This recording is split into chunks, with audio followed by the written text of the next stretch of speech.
Bueno, bienvenidas. Nuestro tema de hoy es una pregunta reflexiva. ¿Cómo compartes tu fe?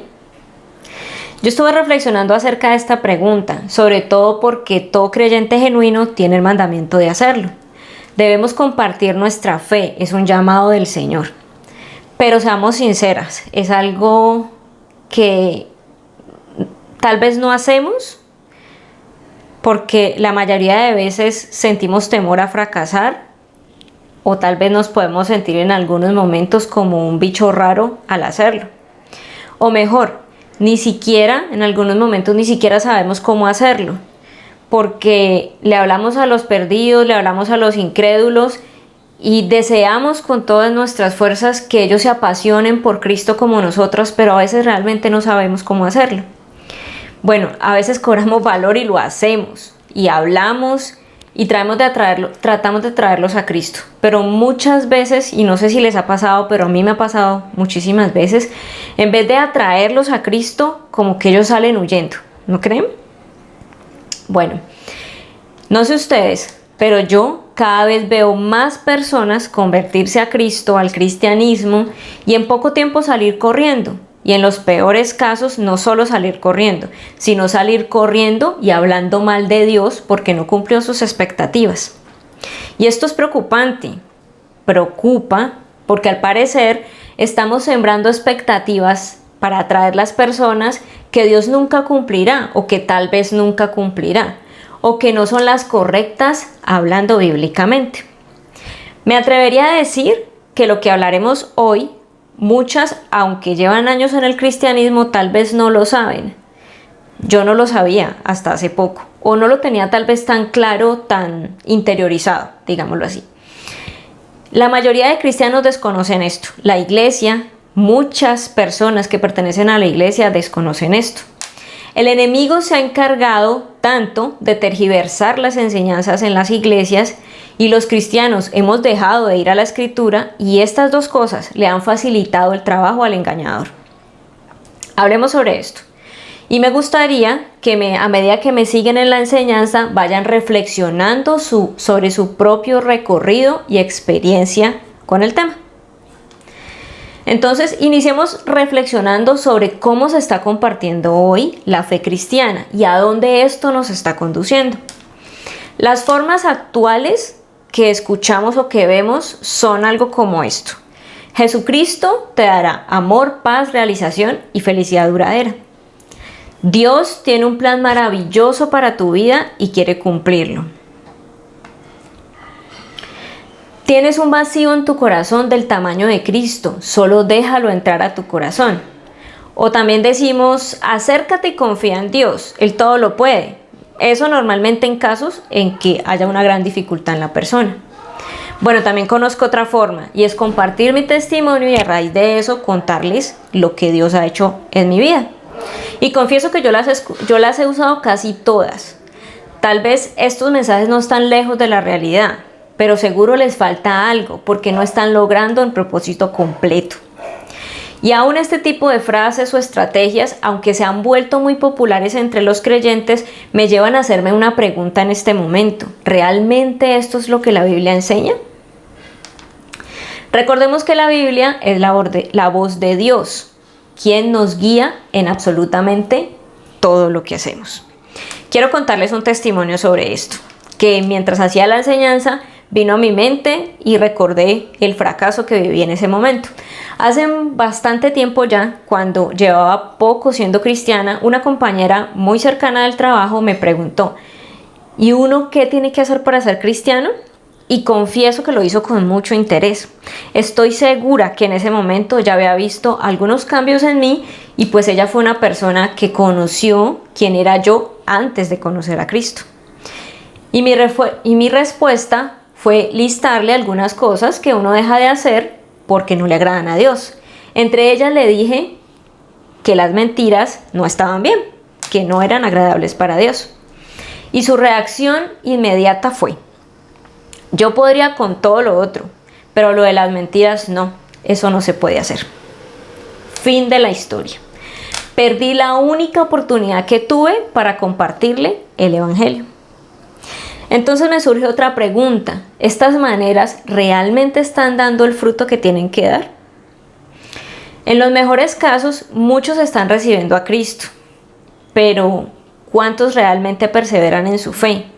Yo me atrevería a decir que muy pocos, pues existe una tasa de alejamiento bastante grande posterior a recibir a Cristo. Quiero mostrarles esto de una manera un poquito más práctica, con una historia que escuché del ministerio Los Pasos del Maestro. No sé si todas lo conocen, pero es un ministerio que está dedicado a evangelizar a los perdidos y a enseñar a otros cómo evangelizar. Ellos lo explican así. Dos hombres están sentados en un avión. Al primero le dan un paracaídas diciéndole que se lo ponga para que mejore su vuelo. Está escéptico al principio, pero pues él no se imagina cómo un paracaídas puede mejorar su vuelo. Sin embargo, un rato después decide probar y se lo coloca. Al ponérselo, nota el peso en sus hombros y le cuesta colocarse derecho, obviamente. Sin embargo, decide darle un poco de tiempo. Y mientras espera, nota que otros pasajeros se ríen de él, porque lleva puesto un paracaídas en el avión y lo siguen señalando y burlándose de él. Por fin no soporta más, decide quitárselo y lanzarlo al piso. La desilusión y amargura llenan su corazón, porque en cuanto a él, le fue contada una total mentira. Al segundo le dan un paracaídas también, pero a este le dicen que se lo ponga porque en cualquier momento estaría saltando desde el avión a 25.000 pies. Agradecido se lo pone y no nota el peso sobre sus hombros, ni que no puede sentarse derecho, obviamente. Su mente está tan consumida por el pensamiento de lo que le pasaría si salta sin ese paracaídas. Pensemos un poco en la experiencia de estos dos pasajeros. El primer hombre se puso el paracaídas solo para mejorar su vuelo y el resultado fue sentirse humillado por los demás pasajeros. Él quedó desilusionado y amargado frente a los que le dijeron que se colocara ese paracaídas. En cuanto a él, estoy segura que pasará mucho tiempo para que alguien logre ponerle otro paracaídas. El segundo hombre se puso el paracaídas solo para escapar del salto que venía. Y sabiendo lo que le pasaría sin él, tiene un profundo gozo y paz en su corazón, sabiendo que se salvó de una muerte segura. Este conocimiento le da la habilidad de soportar la burla de otros pasajeros y su actitud frente a quienes le dijeron lo del paracaídas es de completa gratitud. Ahora, ¿cómo se vería esto en el evangelismo?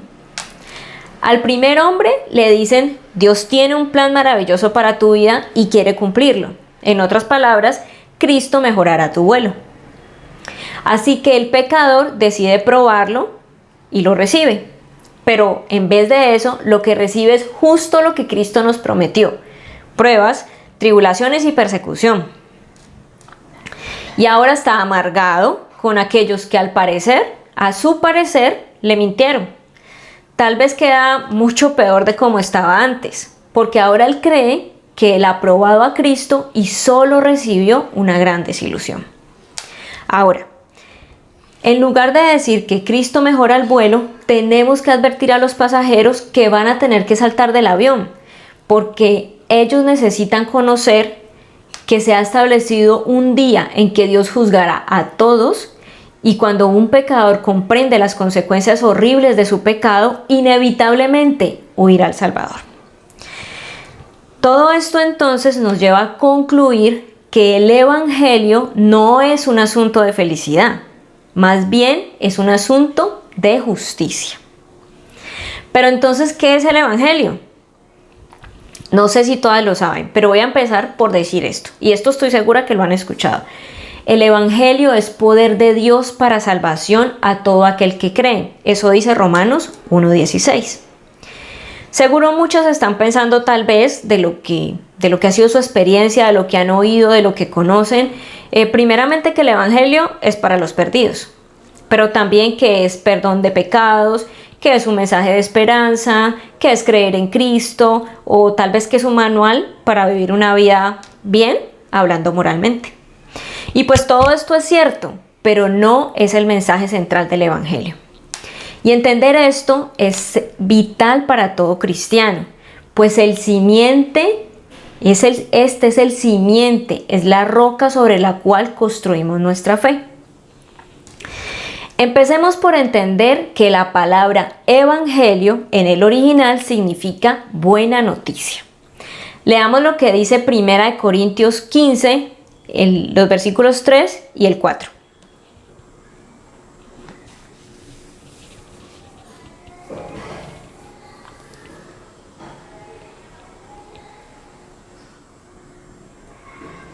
Voy a leerlo. Porque primeramente os he enseñado lo que asimismo recibí. Esto dijo Pablo, que Cristo murió por nuestros pecados, conforme a las Escrituras, y que fue sepultado y que resucitó al tercer día, conforme a las Escrituras. El Evangelio es una buena noticia de lo que Cristo ya hizo por nosotras para salvarnos tanto de la condenación como de la esclavitud del pecado. El Evangelio se centra en la obra de Cristo a nuestro favor, solucionando nuestro más grande problema, el pecado. Ahora, tenemos que entender que esta buena noticia comienza con una mala noticia, porque si no lo entendemos, no vamos a poder apreciar esa buena noticia, por supuesto. Entonces, la mala noticia es que todos, absolutamente todos, hemos pecado contra Dios. Todos hemos violado su ley en incontables ocasiones. Y si piensas que no, podríamos hacer una encuesta ahora mismo preguntándonos cuántas veces hemos incumplido la ley moral de Dios, lo que conocemos como los 10 mandamientos. Siguiendo con esto, el gran problema es que Dios es perfectamente santo y justo, de manera que Él no puede aceptar a pecadores en su presencia, pecadoras como tú y como yo. Alguien tenía que pagar nuestra deuda con la justicia de Dios, y la única persona que podía pagar esa deuda era Dios mismo. ¿Por qué? Porque era el único que cumplía los requisitos completos. Es por esto por lo que Jesús se hizo hombre y vivió una vida perfecta para luego morir en la cruz, porque la paga del pecado es muerte. De manera que la salvación solo puede ser a través de Cristo. Dice Juan 14:6, yo soy el camino y la verdad y la vida. Nadie viene al Padre sino por mí. Ahora bien, probablemente este mensaje ya lo conocemos. Ya sabemos que Cristo pagó por nuestros pecados y aceptando esto dimos el gran paso para vivir para Él. Pero hay algo que la mayoría de cristianos siempre nos está haciendo falta. Creemos que el Evangelio es para los perdidos que necesitan salvación. Y esto es correcto. Pero la parte que nos falta es que también es para nosotras como cristianas. Porque es este Evangelio el que transforma nuestra vida. Me atrevería a decir que los cristianos tenemos un hoyo negro en el entendimiento del Evangelio. Me explico. Tenemos claro el pasado del Evangelio. Cristo pagó por todos nuestros pecados a través de su sacrificio en la cruz. Y por supuesto, también tenemos claro el futuro del Evangelio. Pasaremos la eternidad con Cristo. Entonces, ¿dónde está el hoyo negro? Bueno, justo en la mitad. En nuestro presente no sabemos o no tenemos el verdadero entendimiento del Evangelio para vivirlo día a día. ¿Cómo vivimos en esa gracia perdonadora y transformadora cada día? ¿Cómo cumplimos el propósito por el cual fuimos escogidas? La respuesta está en Gálatas 2:20. Vamos a leerlo.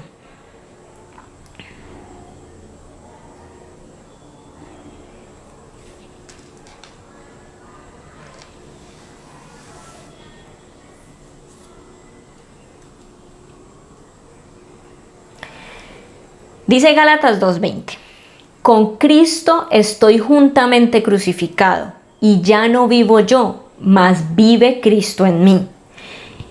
Y lo que ahora vivo en la carne, lo vivo en la fe del Hijo de Dios, el cual me amó y se entregó a sí mismo por mí.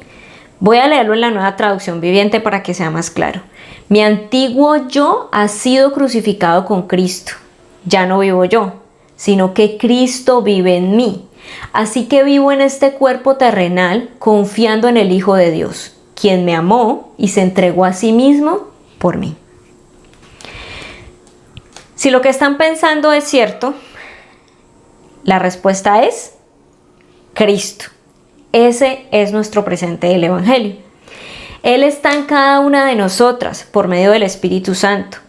Con Cristo en mí tengo todo lo que necesito. Dice la Escritura, ya no vivo yo. Y esto es algo que constantemente olvidamos. Entonces no necesitamos más. El resto de cosas de esta tierra es añadidura. Después de, si tenemos a Cristo, lo tenemos todo. Dice un mensaje, un corto mensaje, dice Cristo más nada igual a todo. Y eso es algo que todas nosotras como cristianas debemos tener en mente siempre. Cristo más nada igual a todo. Si tenemos a Cristo, tenemos todo lo que necesitamos. Ahora, también necesitamos estudiar, examinar, conocer cada día la Escritura, porque en ella nos parece que está la vida eterna. Necesitamos reconocer que ninguna de nosotras está libre de pecado. Todas continuamos cayendo con nuestras palabras, nuestros pensamientos, deseos y acciones. Admitir esto tal vez sea humillante, pero es importante, porque solo de esta manera podemos maravillarnos de lo que Cristo hizo y hace cada día por nosotras y por otros. Entendiendo esto, entonces solo nos queda preguntarnos, ¿cómo hacemos para compartir este evangelio con otros y seguir los pasos de Cristo para alcanzar a los perdidos? Bueno, la iglesia se ha apartado de la manera bíblica de compartir el evangelio. Ya lo dije al inicio, ya lo hablamos al inicio. Veamos lo que decía Cristo, veamos cómo lo hacía Cristo. Vamos a leer Marcos 10:17. Búsquenlo, lo leemos juntas. Es la historia del joven rico, que creo que me atrevería a decir que casi todas la debemos conocer.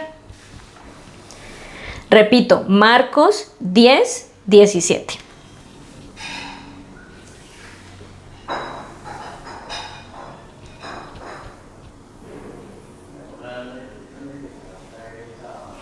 Dice la Escritura, al salir él para seguir su camino, vino uno corriendo, e hincando la rodilla delante de él, le preguntó, Maestro bueno, ¿qué haré para heredar la vida eterna? Jesús le dijo, ¿por qué me llamas bueno? Ninguno hay bueno, sino solo uno, Dios. Los mandamientos sabes, no adulteres, no mates, no hurtes, no digas falso testimonio, no defraudes, honra a tu padre y a tu madre. Entonces respondiendo le dijo, Maestro, todo esto lo he guardado desde mi juventud. Entonces Jesús, mirándole, le amó y le dijo, una cosa te falta, anda, vende todo lo que tienes y dalo a los pobres, y tendrás tesoro en el cielo. Y ven, sígueme tomando tu cruz. Versículo 22. Pero él, afligido por esta palabra, se fue triste, porque tenía muchas posesiones. Entonces Jesús, mirando alrededor, dijo a sus discípulos, ¿cuán difícilmente entrarán en el reino de los cielos los que tienen riquezas? Los discípulos se asombraron de sus palabras, pero Jesús, respondiendo, volvió a decirles, hijos, cuán difícil les es entrar en el reino de los cielos a los que confían en las riquezas. Veamos qué es lo que Jesús responde. Inicia aclarándole a este joven sobre su entendimiento de la palabra bueno. Eso es lo primero que le dice. ¿Por qué me llamas bueno? Solo hay uno, y ese es Dios. No hay nadie más bueno. Luego, él le cita algunos de los mandamientos de la ley de Dios. No adulteres, no mates, no hurtes, no digas falso testimonio, no defraudes, honra a tu padre y a tu madre. ¿Y cuál fue la respuesta del joven?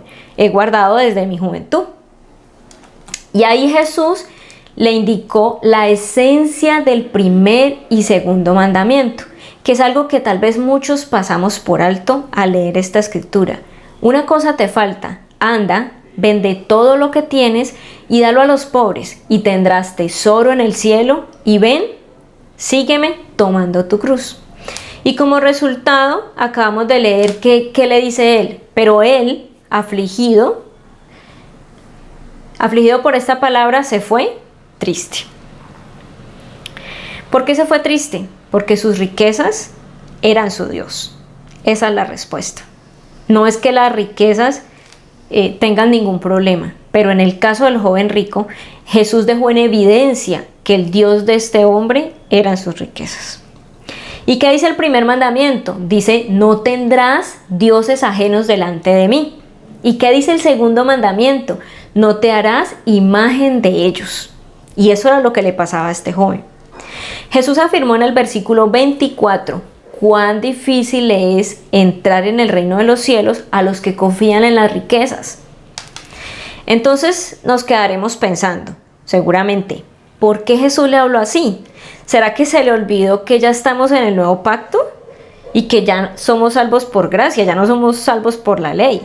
Entonces, ¿por qué le dijo esto? No creo que a Jesús se le haya olvidado. Porque si volvemos a los métodos que mencionamos al principio, seguramente estamos pensando, bueno, debió haberle dicho algo como primeramente hablarle del amor de Dios.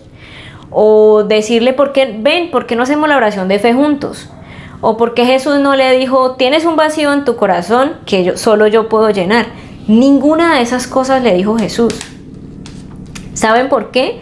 Porque Jesús utilizó un principio que prepara el corazón para la gracia. No quieres algo que no necesitas. Nadie quiere algo que primero no sabe que necesita. Este joven lo tenía. Y si hablamos de guardar la ley, él lo tenía todo. Y además había guardado la ley. Parece que era uno de los mejores guardando la ley. Realmente no necesitaba a Jesús. Si lo ponemos en esos términos, en los términos que acabamos de mencionar del evangelismo moderno, realmente este joven no necesitaba, materialmente lo tenía todo y espiritualmente lo tenía todo, porque él mismo decía que había cumplido la ley desde su juventud. Esta es una clave que cambia todo, es la única forma de que todos como pecadores veamos nuestra necesidad de Cristo, una necesidad que no podemos suplir por nosotros mismos. Encontramos en el Salmo 19:7 en la primera parte que dice, la ley de Jehová es perfecta, que convierte el alma. También encontramos en otros pasajes que nos dice, en Romanos 3:19, voy a leerlo en la nueva traducción viviente. Obviamente, la ley se aplica a quienes fue entregada, porque su propósito es evitar que la gente tenga excusas y demostrar que todo el mundo es culpable delante de Dios. ¿Qué hace la ley? Detener las excusas.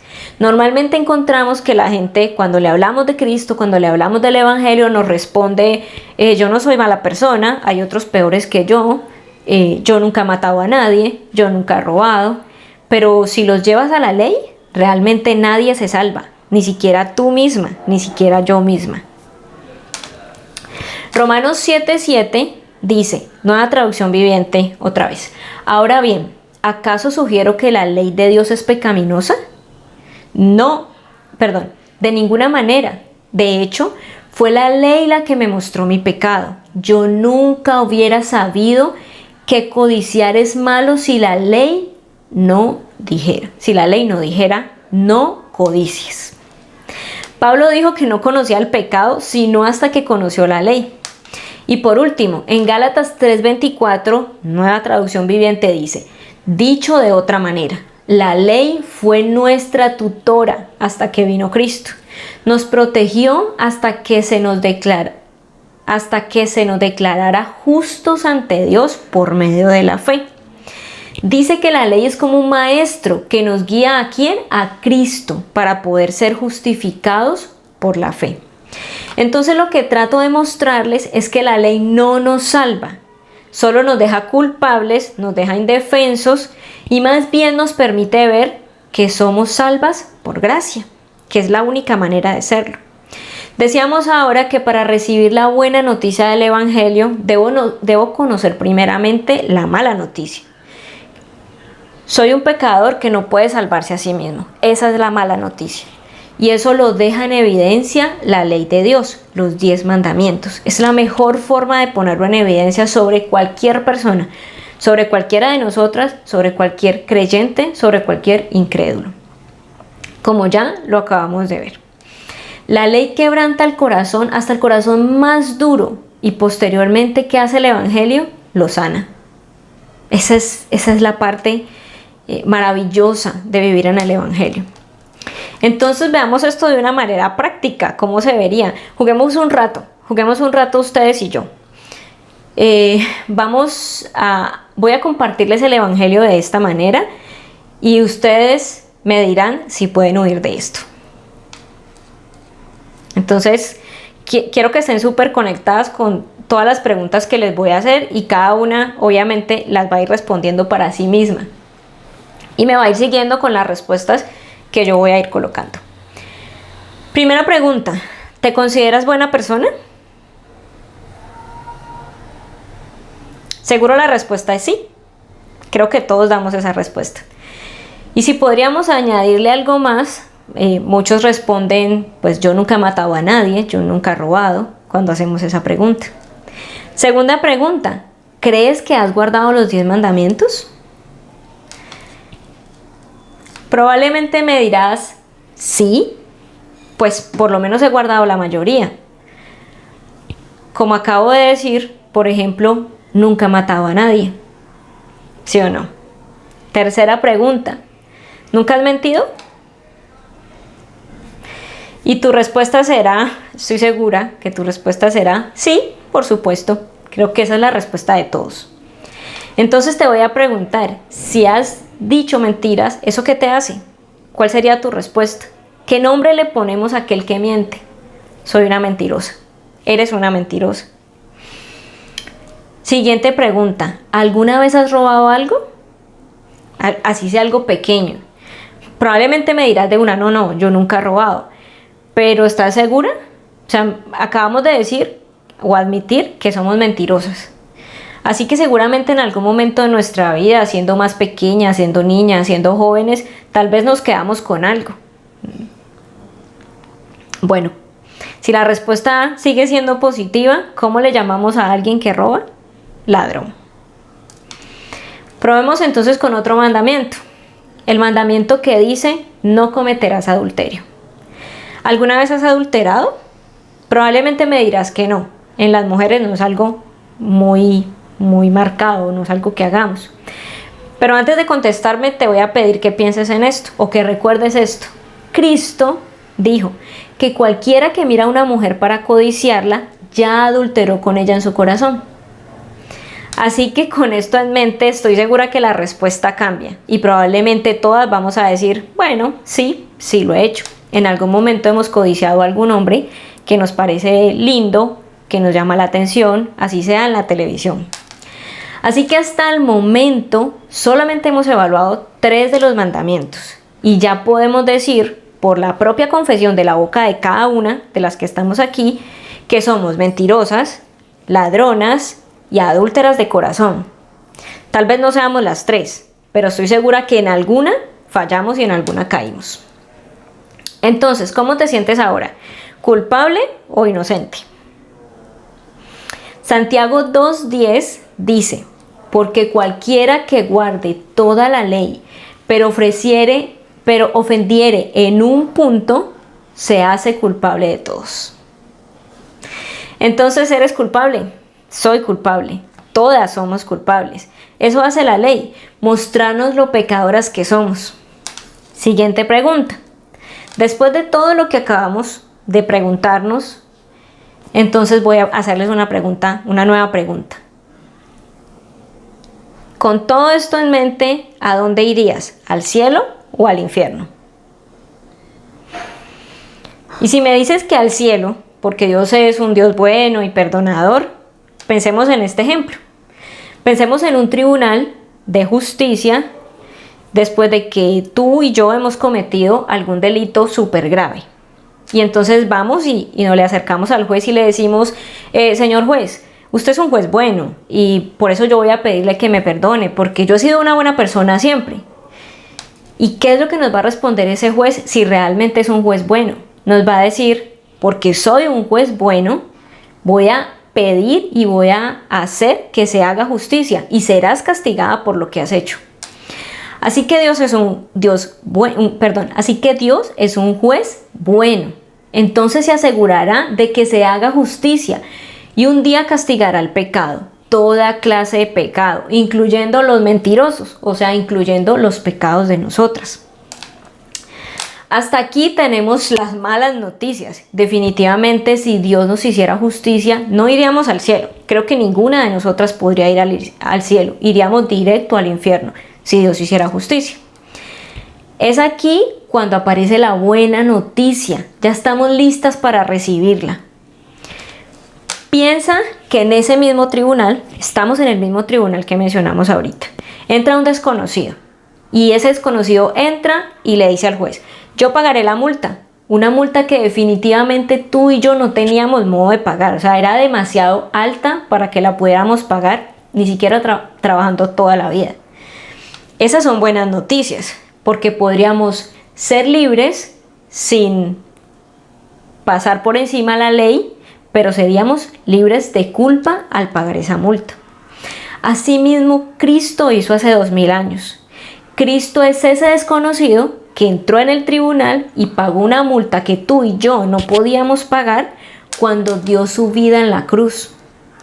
La Biblia dice que aún siendo pecadoras, Dios mostró su amor por nosotras cuando Cristo murió en esa cruz. Cristo murió y resucitó de la tumba y está sentado a la diestra del Padre. Así que es tan sencillo que Dios nos manda simplemente a arrepentirnos y a poner nuestra fe en Jesucristo. Eso es todo lo que tenemos que hacer.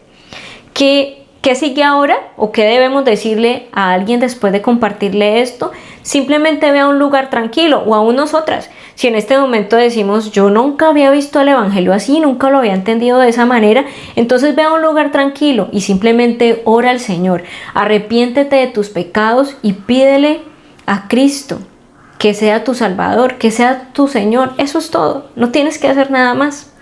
Fin del ejercicio. Así que espero que puedan reflexionar sobre todo esto, practicar lo aprendido, siempre poniendo la confianza en nuestro Señor. Tal vez al principio será raro y les aseguro que vamos a tener que revisar esta enseñanza muchas veces hasta comprender realmente cómo funciona el Evangelio para nosotras mismas y también para compartirlo con otros. No olviden que muchas personas diariamente se están muriendo sin Cristo, enfrentándose a una condenación eterna, y no podemos ser ajenas a esto. Como lo dije al principio, el Señor nos llamó a predicar su palabra, el Señor nos llamó a llamar a los perdidos. Y hoy que hemos tenido el privilegio de entender desde la Escritura cómo podemos traerlos a Cristo, cómo ninguno se puede negar. Y esto les puede pasar, ustedes le pueden hablar a una persona de esa manera y la persona puede seguir insistiendo que es una buena persona, así nosotros le mostremos con los 10 mandamientos que no lo es y que ha faltado la ley de Dios. Pero ¿saben qué? La Escritura nunca vuelve vacía, la palabra de Dios nunca vuelve vacía. Y si eso sucede, les aseguro que esa persona se va a ir meditando en su cabeza, se va a ir meditando en su mente las palabras que tú le dijiste, pero no va a ir vacía. Y en algún momento el Señor podrá hacer la obra en esa persona, si es lo que Él desea, si es su propósito. Voy a cerrar con esto. Vamos a la parábola de los 2 simientes. Esta la encontramos en Mateo 7, del 24 al 27.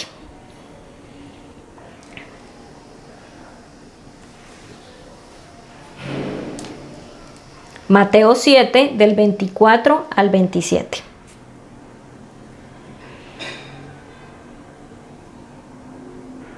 Dice la Escritura: cualquiera pues que me oye estas palabras y las hace, le compararé a un hombre prudente que edificó su casa sobre la roca. Descendió lluvia y vinieron ríos y soplaron vientos y golpearon contra aquella casa, y no cayó, porque estaba fundada sobre la roca. Pero cualquiera que me oye estas palabras y no las hace, le compararé a un hombre insensato que edificó su casa sobre la arena. Y descendió lluvia y vinieron ríos y soplaron vientos y dieron con ímpetu contra aquella casa, y cayó, y fue grande su ruina. ¿Sobre qué simiente estamos construyendo nuestro evangelio? ¿Sobre Cristo, que es la roca eterna? ¿O sobre nuestras propias fuerzas y nuestros propios métodos, que son solamente arena? Vamos a orar.